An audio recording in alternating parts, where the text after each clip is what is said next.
Ahora vamos a revisar temas de capital importancia, que son obesidad e hipertensión.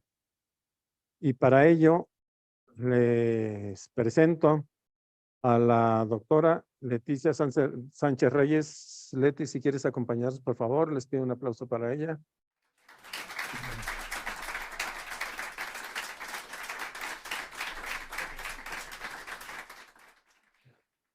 La doctora Leticia Sánchez es endocrinóloga y tiene un currículum impresionante que si me pongo a leer su currículum me llevo todo su tiempo.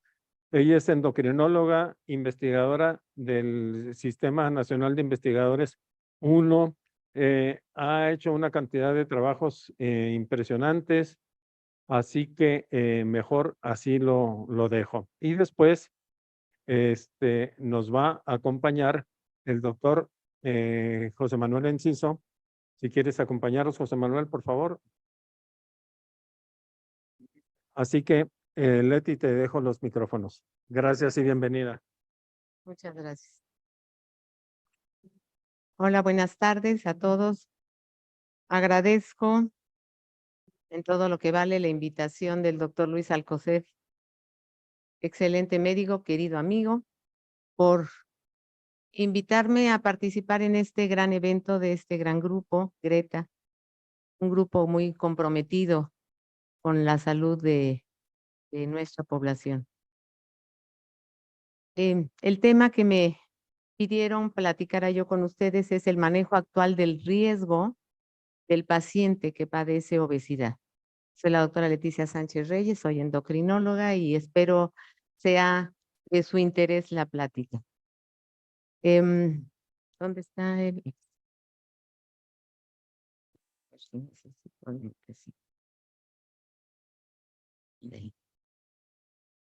Bueno, recordemos que la obesidad es una enfermedad crónica, como todas las enfermedades que se han tratado en estos temas, hipertensión, diabetes, enfermedad renal, pues la obesidad es igual una enfermedad crónica, recidivante y progresiva que requiere tratamiento para toda la vida. Y ahí es donde nos vamos a atorar un poco en el tratamiento que tenemos actualmente para la obesidad.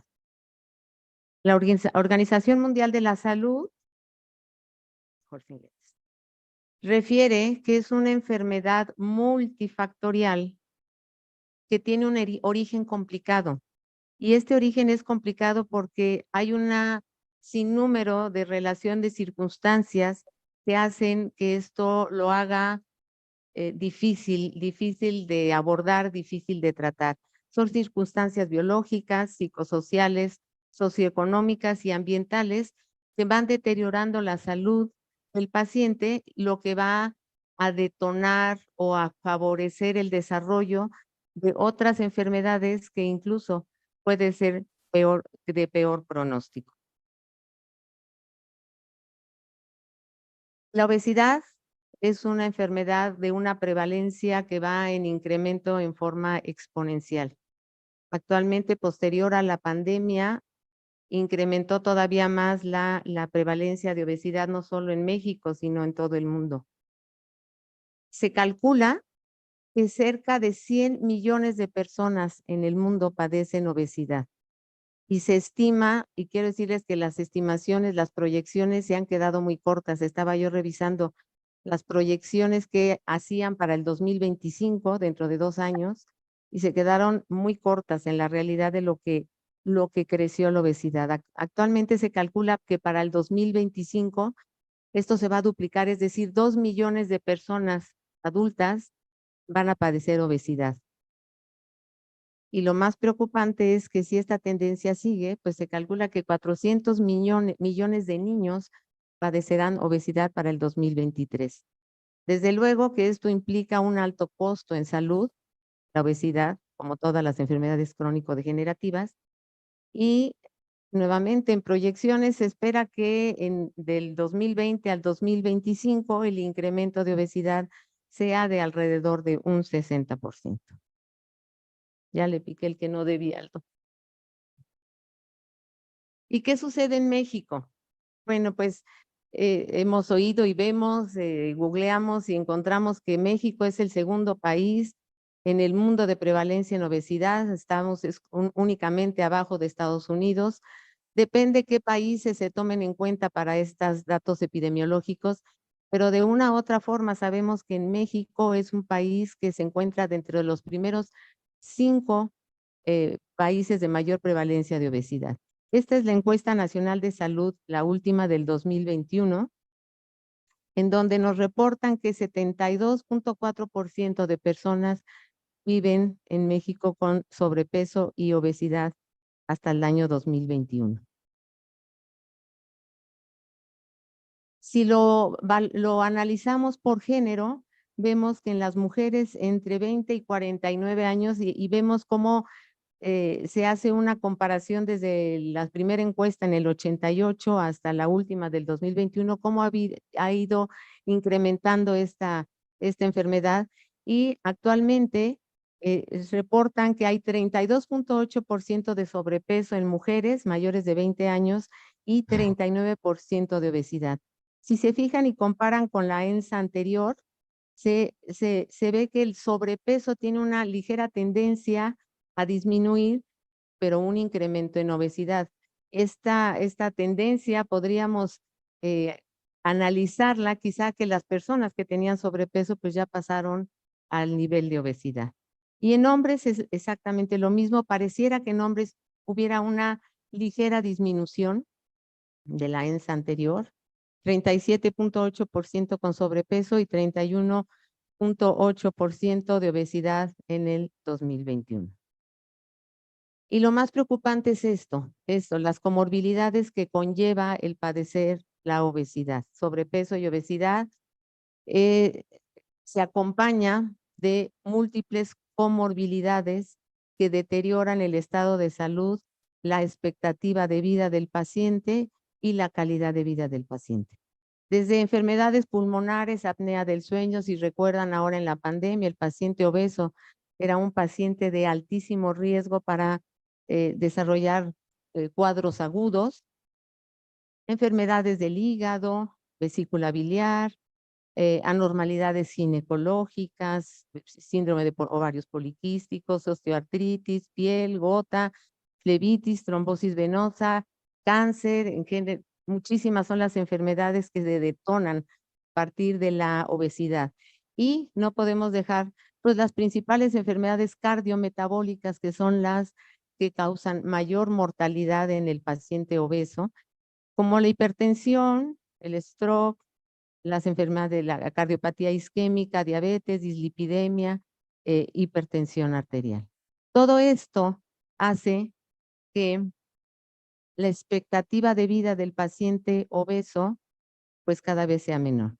En este reporte en que se analizaron más de 540,000 pacientes de 57 estudios, se demostró que a mayor índice de masa corporal, menor va a ser la expectativa de vida de los pacientes, va a haber mayor mortalidad general y se va a asociar también con un envejecimiento acelerado.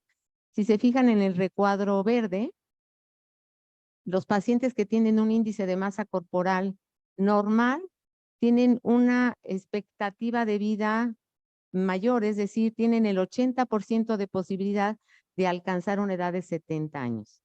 Pero si analizamos a los pacientes en amarillo, que son pacientes que ya tienen por índice de masa corporal una obesidad grado 2, solamente se reduce ya al 60% la posibilidad, su expectativa de vida se reduce de alcanzar los 70 años. Y si vemos en rojo, pues son los pacientes que ya tienen una obesidad mórbida, entre 40 y 50 de índice de masa corporal, pues ellos solamente el 50% tendrán esta posibilidad de alcanzar la edad de 70 años. De acuerdo al INEGI, la mortalidad del paciente con sobrepeso y obesidad, la mortalidad que se atribuye a sobrepeso y obesidad fue en el 2021 en México de 237,674 muertes. Esto quiere decir que 652 pacientes con sobrepeso o obesidad, la mortalidad se atribuyó a su peso, 652 muertes por cada día, o incluso, si lo vemos así más alarmantemente, 27 muertes por hora debido a la mortalidad atribuible al sobrepeso y obesidad. Y si comparamos la cifra del 2015 de mortalidad con la del 2021, vemos que hubo un incremento de mortalidad atribuible a sobrepeso y obesidad de más del 50% hasta el 2021. ¿Y de qué mueren? ¿De qué murieron estos pacientes obesos? Pues cifras que son muy evidentes, 78,000 personas murieron por diabetes atribuible a la obesidad. Todos estos fueron mortalidades atribuibles a obesidad. 31,000 pacientes murieron por alteraciones de tumores malignos. 7,000 pacientes murieron por problemas hepáticos atribuibles a la obesidad, desde luego. 9,000 de ellos murieron por enfermedades cardiovasculares no cardíacas y 225,000, la principal causa de muerte, murieron por enfermedades del corazón. Y retomamos la cifra que decíamos, el incremento de mortalidad en un periodo tan corto como 6 años, incrementó en un 50%. La relación que hay entre obesidad, entre las comorbilidades, entre obesidad y diabetes es irrefutable. Incluso se considera que el sobrepeso y la obesidad es el principal impulsor para el desarrollo de diabetes, de esta gran epidemia, en conjunto con pues, mal estilo de vida, que a su vez lleva a sobrepeso, obesidad y diabetes. Además, independientemente del índice de masa corporal, la obesidad central, la obesidad superior, es un predictor muy fuerte del desarrollo de diabetes mellitus. Está la relación que existe entre diabetes y obesidad, que ya existe el término de diabesidad. Y este término se ha creado porque tenemos que identificar a este grupo de pacientes porque requieren un tratamiento muy específico y muy particular. La relación entre obesidad y diabetes tienen un factor en común que es la resistencia a la insulina. Este factor en común, resistencia a la insulina, sabemos que es el subyacente de muchas enfermedades, como vemos, cardiovasculares, metabólicas, hepáticas, etcétera. Es una relación muy importante que existe entre diabetes y obesidad. ¿Y qué hay con la obesidad en relación al incremento de riesgo cardiovascular? Sabemos muy relativamente recientemente se consideró a la obesidad como una enfermedad en 1997, pero la relación que existe entre obesidad y riesgo cardiovascular se conoce mucho tiempo atrás, incluso hay un reporte ahí en 1933. ¿Y qué sucede con el paciente obeso? Pues lo que sucede es que el paciente obeso incrementa el riesgo relativo de padecer, por ejemplo, enfermedad coronaria 2 veces más, hipertensión arterial 4 veces más, enfermedad vascular cerebral 2 veces, intolerancia a los carbohidratos 10 veces más, diabetes mellitus 3 a 4 veces más, hipertrigliceridemia 3 a 9 veces más, aumento de colesterol LDL 2 veces y disminución del HDL 6 veces. Estas son las cifras que alarman porque esto es lo que lleva a la mortalidad del paciente obeso. En este estudio,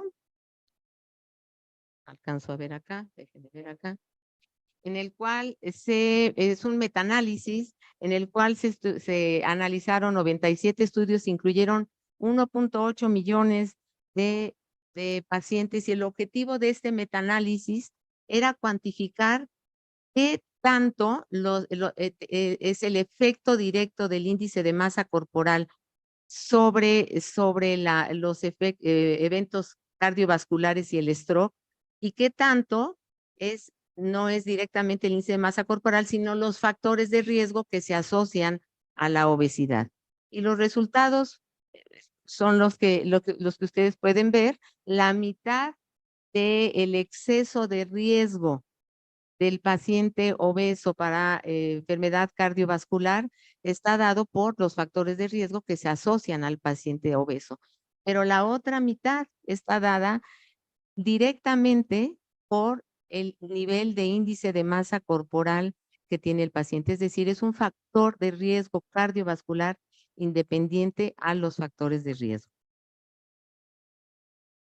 ¿Y qué sucede con el cáncer? Bueno, pues también este es un estudio donde nos muestra las cifras que se estiman de los casos de cáncer, tanto en hombres como mujeres, que fueron atribuibles al exceso de masa corporal. Y vemos cómo en mujeres el cáncer de mama, sobre todo, y el cáncer de útero, fueron los principales tumores que fueron atribuibles al exceso de masa corporal en más de 100,000 personas. Y en el hombre, principalmente fue cáncer de colon y cáncer de riñón en más de 50,000 el cáncer de colon de individuos y en más del 30,000 el cáncer de riñón. ¿Y por qué hay esta correlación? Bueno, pues hay una señalización que existe recíproca entre las células del adipocito y las células cancerígenas. Hay el tejido adiposo que se modifica en el paciente obeso se convierte en un componente integral donde se desarrollan las células cancerígenas y esto va a favorecer que haya un crecimiento del tumor, a metástasis y a recurrencia del cáncer. También la obesidad, seguimos con las comorbilidades o los riesgos que tiene el paciente por el hecho de ser diabético, se asocia con desórdenes psiquiátricos. Puede haber mayor ansiedad, déficit de atención, trastornos de la personalidad, desórdenes alimenticios en el hombre, mayor uso y consumo de alcohol, depresión, incluso suicidios. Y bueno, hay consecuencias potenciales de la estigmatización. Sabemos que al paciente obeso se le estigmatiza por el hecho de ser obeso y bueno, esto favorece a mayor riesgo de depresión, baja autoestima, pobre imagen corporal, mayor riesgo de trastornos alimenticios y atracones y lo que decíamos, incluso la tendencia a mayor presentación de suicidio.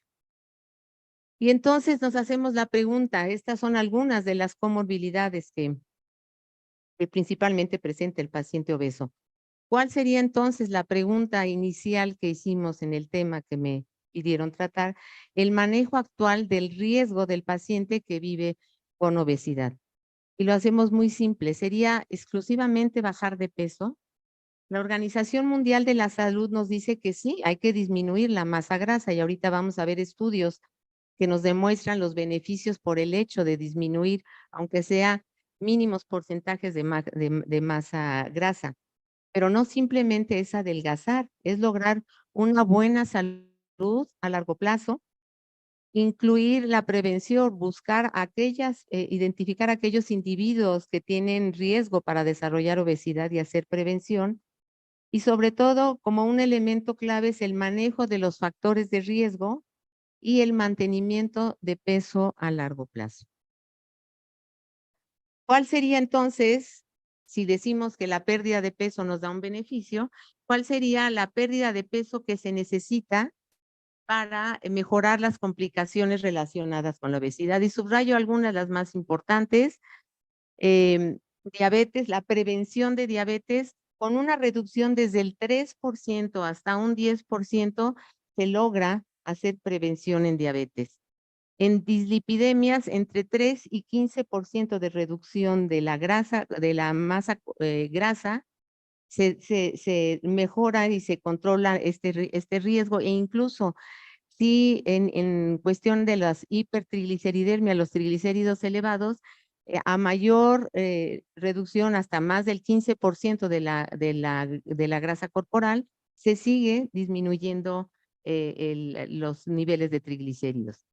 Hiperglucemia, entre 3 y 15%, hay una mejoría si logramos reducir el peso, y la hemoglobina glicada sigue disminuyendo si el peso corporal disminuye más del 15%. Hipertensión arterial, con un beneficio, obtenemos un beneficio si el paciente disminuye entre el 5 y el 15%, y igualmente la hipertensión, si se reduce más del 15% del peso corporal, seguirá disminuyendo y seguirá obteniéndose el beneficio del control de la presión arterial. Y bueno, la remisión de diabetes en pacientes de reciente diagnóstico incluso se puede lograr con un 10 a un 15% de reducción de la masa grasa, y se obtiene un máximo beneficio cuando se reduce más del 15%. La realidad es de que no suena difícil, pero todos sabemos que la reducción del peso es una tarea muy complicada, tanto para la persona que padece obesidad, como para tanto el grupo de salud, médico, nutriólogos, terapistas físicos. Es verdaderamente una empresa muy difícil de llevar a cabo, y el 3% que suena cercano a veces cuesta mucho trabajo. Y lo peor es que es una enfermedad recidivante, ¿sí? No tenemos hoy por hoy medicamentos como en diabetes o como hipertensión, que se pueden tomar por toda la vida y que nos van a ayudar a apoyar a mejorar el control del paciente. En diabetes no existe. Entonces, bueno, la reducción de peso sí es es la parte fundamental del manejo de los riesgos del paciente obeso. Y ya decíamos, pues hay una mejoría en muchos parámetros metabólicos, comorbilidades, prevención de diabetes, reducción de hemoglobina glicada. Empieza a haber disminución de los fármacos para el tratamiento de diabetes, para el tratamiento de hipertensión. Hay reducción de lípidos, de triglicéridos LDL, aumenta el HDL. Mujeres con ovario poliquístico empiezan a ovular, empiezan a disminuir el hirsutismo. O sea, la realidad es que sí, la disminución del peso pues tiene muchos beneficios. Pero hay un sinnúmero de programas. Les presento un programa canadiense. Aquí ha habido los 5 pasos, ya no me acuerdo, muévete, y ha habido un sinnúmero de programas. Este es un programa canadiense, la 5A por las siglas en inglés, que pues buscan apoyar al paciente con sobrepeso y obesidad a esta reducción del peso. Estos 5 pasos pues suenan como muy simples.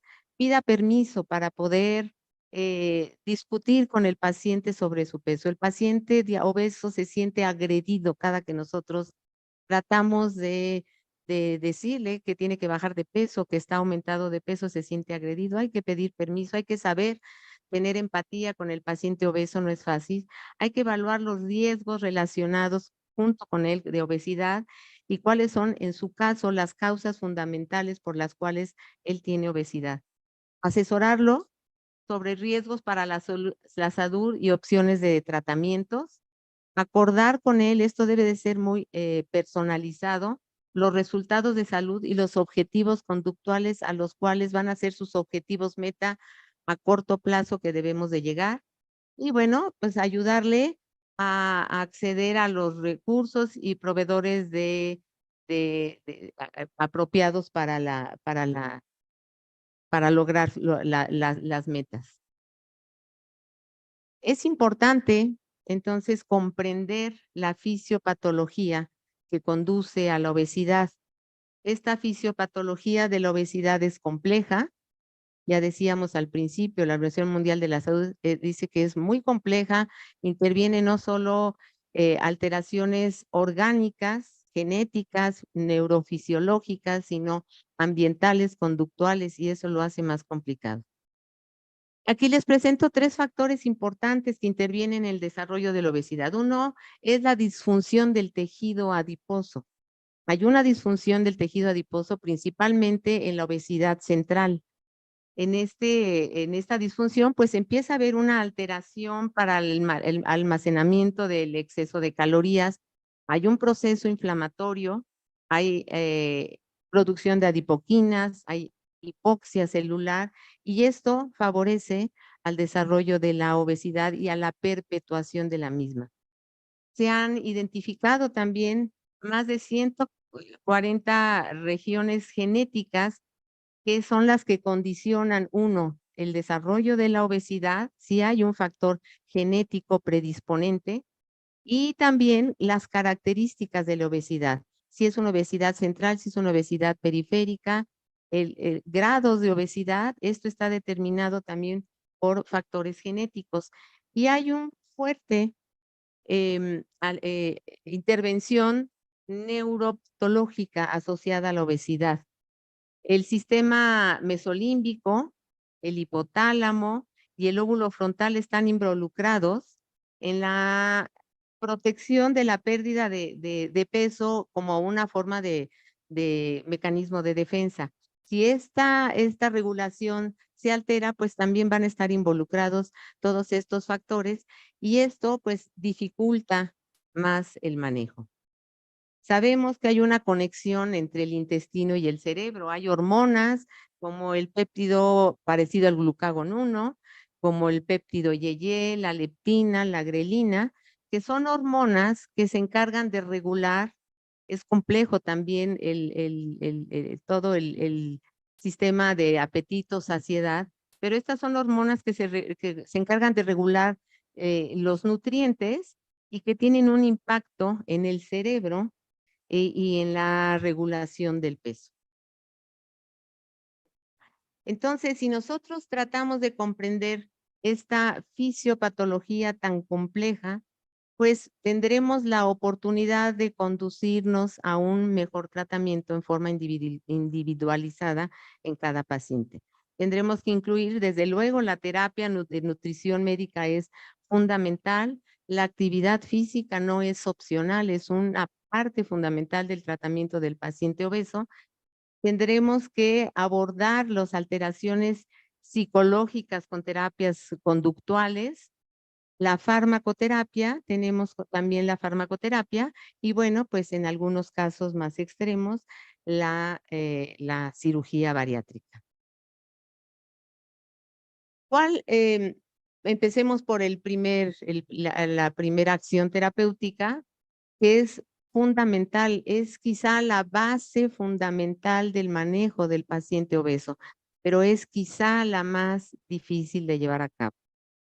El manejo de la alimentación, bueno, de acuerdo a la Sociedad Mexicana de Nutrición y Endocrinología, una alimentación adecuada es aquella que nos favorece una pérdida de peso a largo plazo. Esto es importante porque a veces hacemos dietas o alimentaciones para una pérdida de peso, a veces se logra una pérdida de peso con gran esfuerzo, pero el rebote, la ganancia del peso vuelve a ser lo mismo y entonces no hemos logrado nada. Entonces es a largo plazo.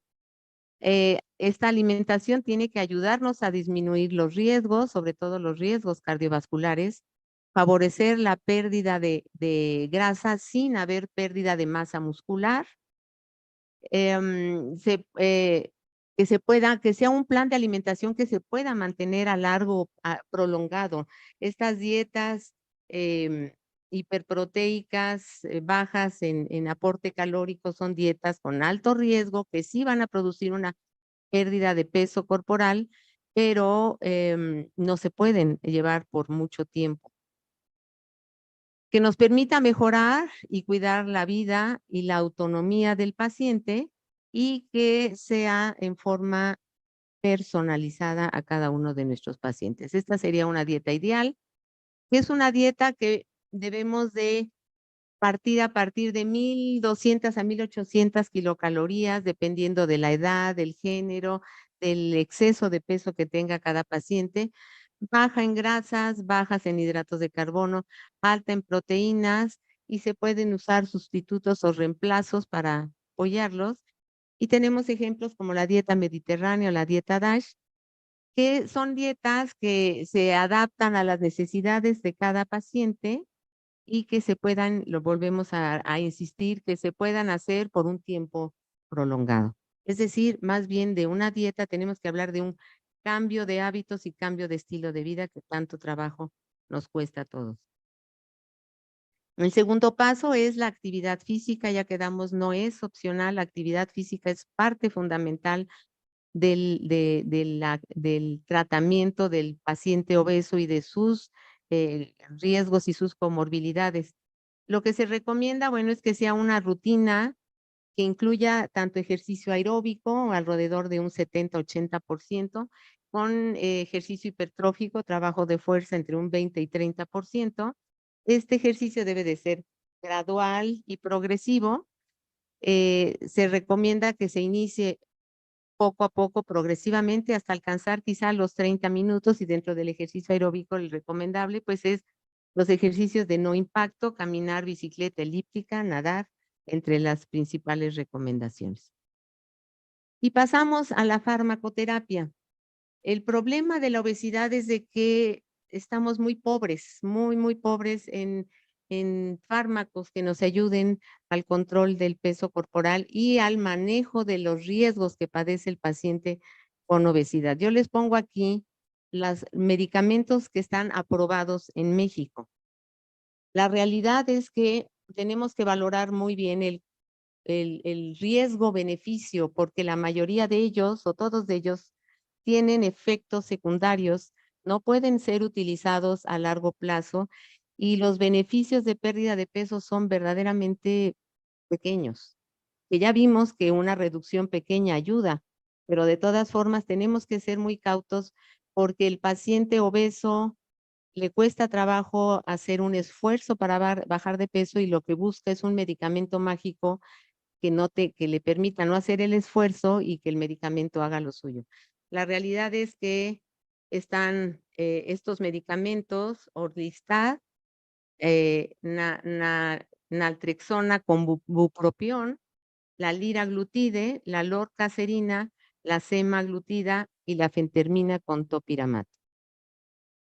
Nosotros no utilizamos estos medicamentos, salvo dos medicamentos que son los análogos del receptor de GLP-1, que ahorita les voy a presentar estudios, porque son los dos fármacos actuales aprobados para obesidad que han demostrado, sí, tienen efectos secundarios, sí, su reducción de peso quizá no sea tan evidente, lo vamos a ver ahorita en porcentajes, pero también han demostrado el tener un beneficio sobre los, independiente de la pérdida de peso, sobre los riesgos del paciente obeso, tanto cardiovasculares, metabólicos en general. Entonces, les presento estos estudios. Los estudios SCALE son una serie de estudios que se hicieron, bueno, que se han hecho con liraglutide. La liraglutide es un análogo del GLP-1 que se aplica en forma subcutánea, se aplica diariamente. Y bueno, es una serie de estudios en los cuales, ahorita vamos a analizar alguno, se observa cómo en comparación con placebo, la liraglutide, pues sí proporciona una reducción del peso de hasta el 8% en este primer estudio de obesidad y prediabetes. Ahorita les presento algunos datos. Otro estudio SCALE de mantenimiento con una pérdida del 6.7%, SCALE en diabetes 5.9%, y estos son los datos de pérdida de peso. En comparación a placebo, pues obviamente tiene una significancia estadística importante. Y el número de pacientes en el recuadro de abajo que logran obtener este beneficio de reducción de peso. Este estudio SCALE de obesidad y prediabetes fue a 3 años. Este estudio lo que buscaba era ver qué tanto prevenía el paso de prediabetes a diabetes en un periodo de 3 años tratados pacientes con liraglutide y con placebo, y se observó que el tratamiento con liraglutide 3 miligramos a 3 años fue asociado con una reducción del riesgo de 3.2%, de riesgo de desarrollar o un retraso en el desarrollo de la aparición de diabetes en pacientes con prediabetes. El programa STEP es el otro programa con el otro análogo de GLP-1, la semaglutide. La semaglutide se aplica en forma subcutánea, semanal, y bueno, son los diferentes estudios del STEP que se presentaron, y les presento aquí cuáles fueron los efectos cardiometabólicos favorables más allá de la pérdida de peso corporal que tuvieron los pacientes en comparación con placebo. Durante 68 semanas, alrededor de 5 años, incluyeron 1,961 pacientes obesos no diabéticos, y se logró que el 86% de la población que recibió semaglutide lograran al menos una reducción de más del 5% del peso corporal. Ujú. Vemos ahí en las primeras barras la reducción que hubo en centímetros de la circunferencia de cintura, la reducción que hubo aquí en el recuadro vemos de la presión arterial sistólica de 6,16 milímetros de mercurio, en la diastólica una reducción de 2,83 milímetros de mercurio, triglicéridos, reducción también importante en comparación a placebo, el colesterol no HDL, proteína C reactiva, la glucosa plasmática. Es decir, sí hay beneficios sobre los riesgos que tiene el paciente, las comorbilidades. Y no solo es por los efectos de la reducción del peso corporal, sino por los efectos que tienen a nivel metabólico estos fármacos que ayudan a controlar a las comorbilidades. En este STEP 1, vemos aquí los parámetros de cardiometabólicos de colesterol, LDL, VLDL y triglicéridos que estuvieron a favor de semaglutide en comparación con placebo. O sea, hay un beneficio en estos comorbilidades. El STEP 1 es el que valoraba la regresión a normoglucemia de los pacientes prediabéticos con semaglutide versus placebo, y vemos cómo hubo una retardo o reducción en la progresión de prediabetes a diabetes en el grupo de pacientes que tomaron, les correspondió semaglutide. El STEP 5 es encaminado a valorar no solo a la pérdida de peso, sino los beneficios en los factores de riesgo cardiovascular en la semana 104, y vemos nuevamente la circunferencia de cintura, la reducción que hubo en la presión arterial sistólica y en la presión arterial diastólica.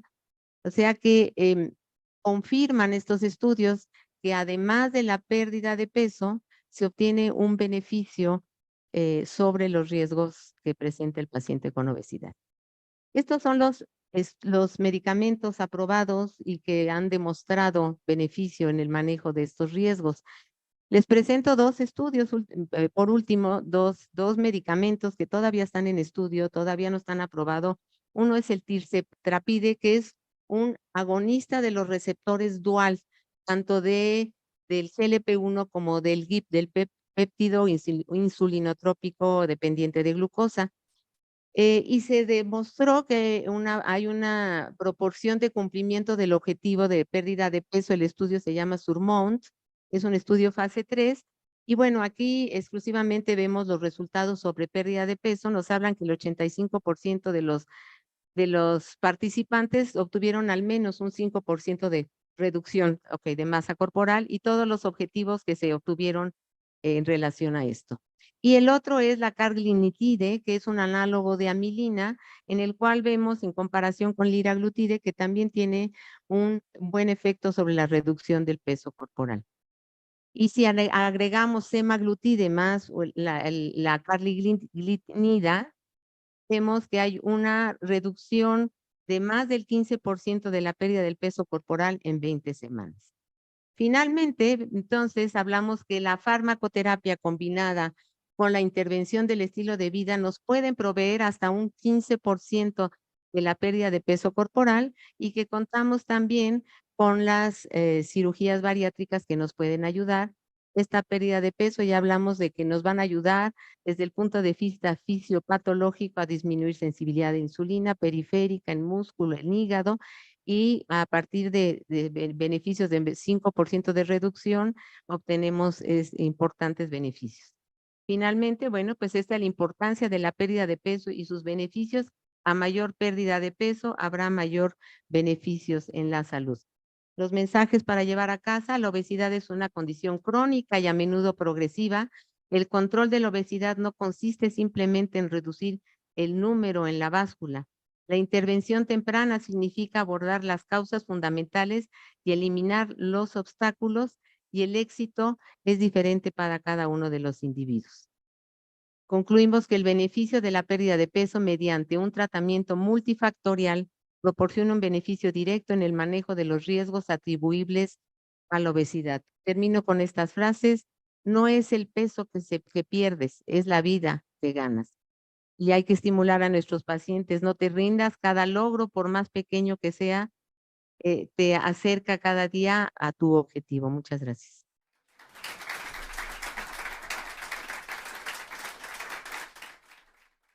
Gracias, Leti. Excelente conferencia, como ustedes acaban de escuchar. Una información novedosa, reciente, mucho para trabajar. Bueno, entonces, doctor Enciso.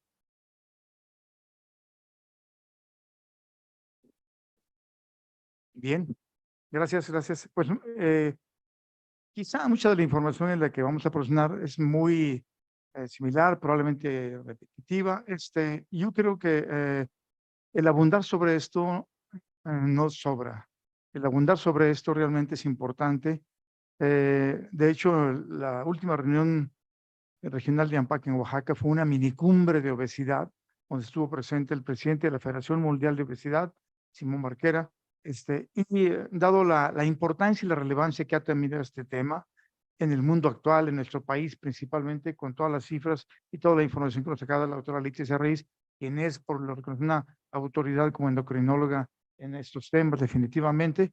Y entonces, pues, simplemente muy rápidamente tratar este tema para que no quede cumplir con el programa.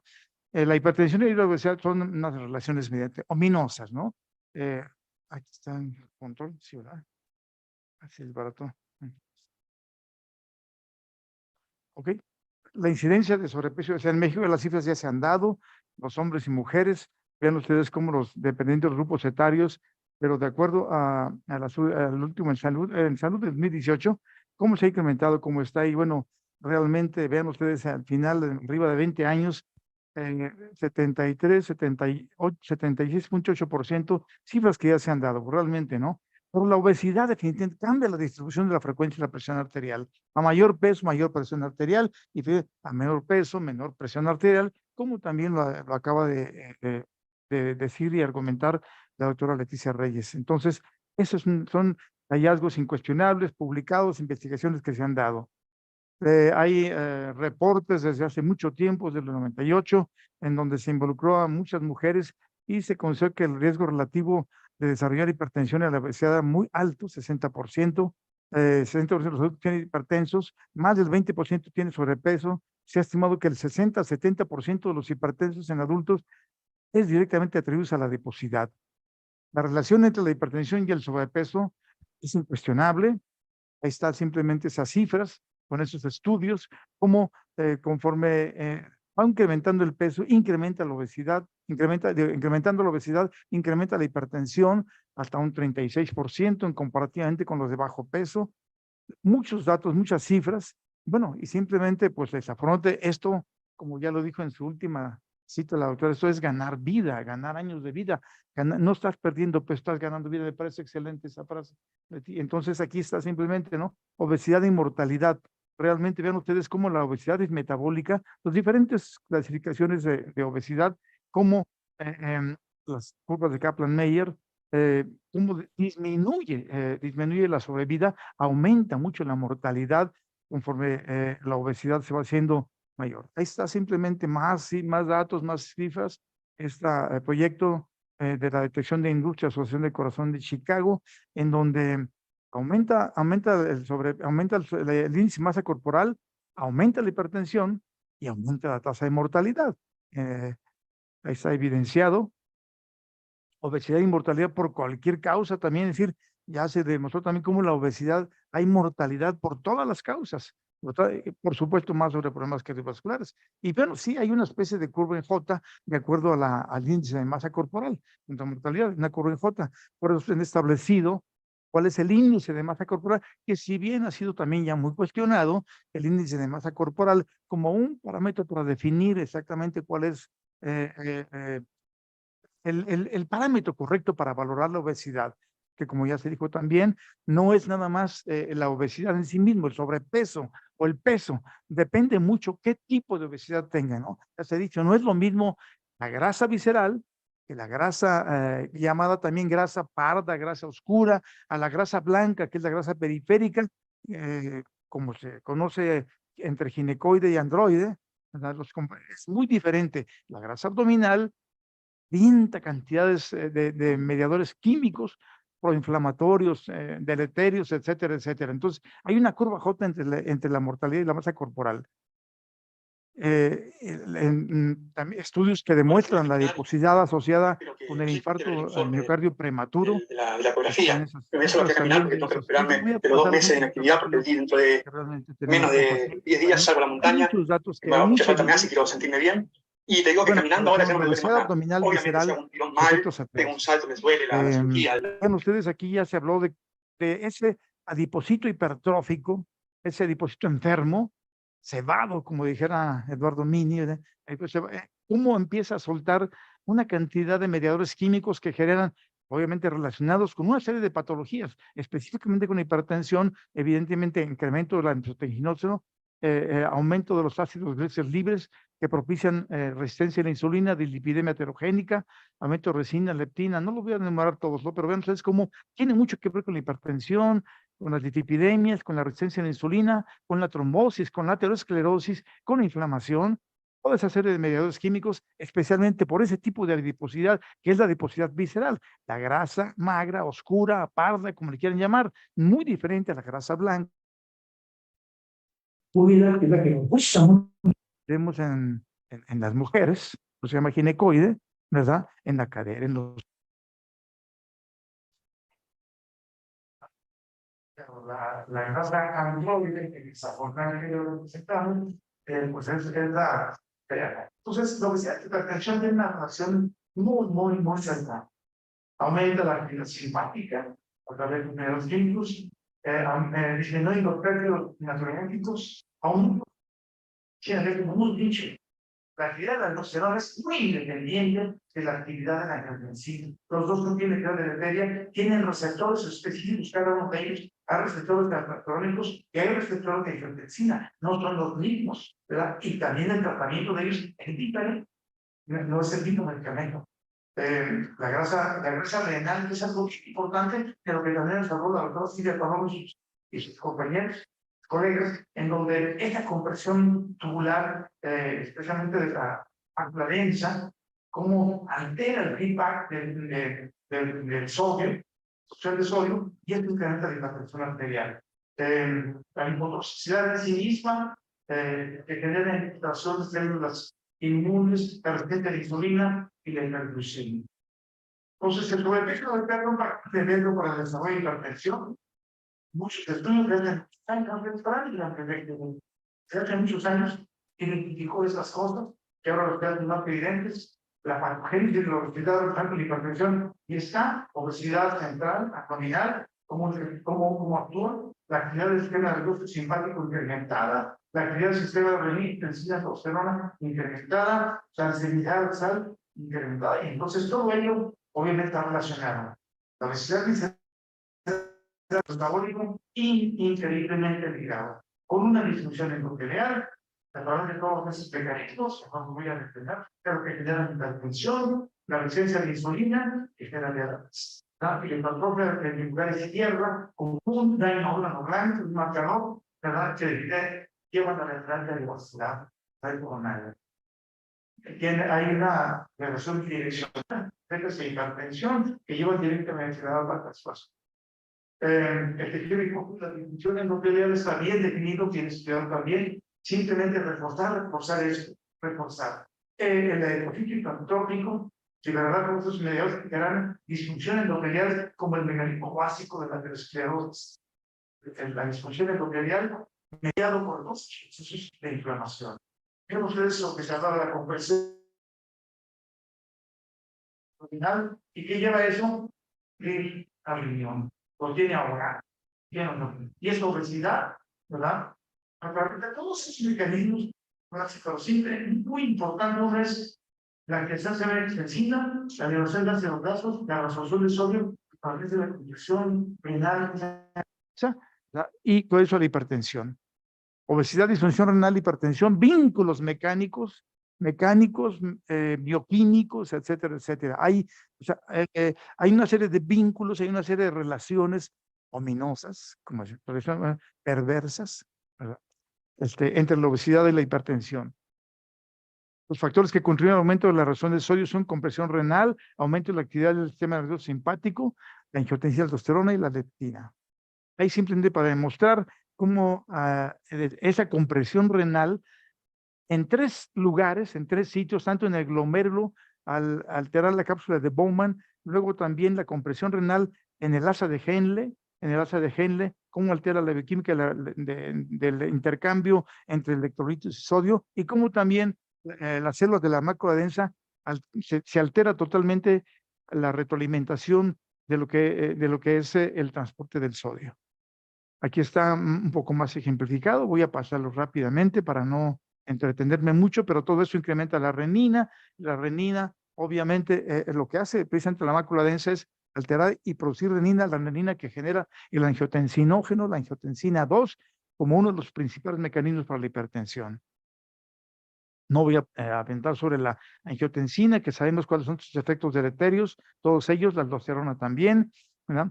Pero hay mecanismos que ligan hipertensión con obesidad. La obesidad visceral, anormales metabólicas, llevan a enfermedad renal crónica. La obesidad visceral lleva la hipertensión directamente. Las anormales metabólicas llevan la hipertensión directamente, pero también la enfermedad renal crónica a la hipertensión en un mecanismo bidireccional ampliamente explicado magistralmente por nuestra amiga Silvia Palomo. Y entonces, obviamente también la apnea obstructiva, la obesidad ocasiona la apnea obstructiva, que ya también se mencionó, y cómo a través de todos esos mecanismos también pues llevan a la hipertensión, porque la apnea obstructiva, a través de todos esos mecanismos, se correlan, estimulan la hipertensión.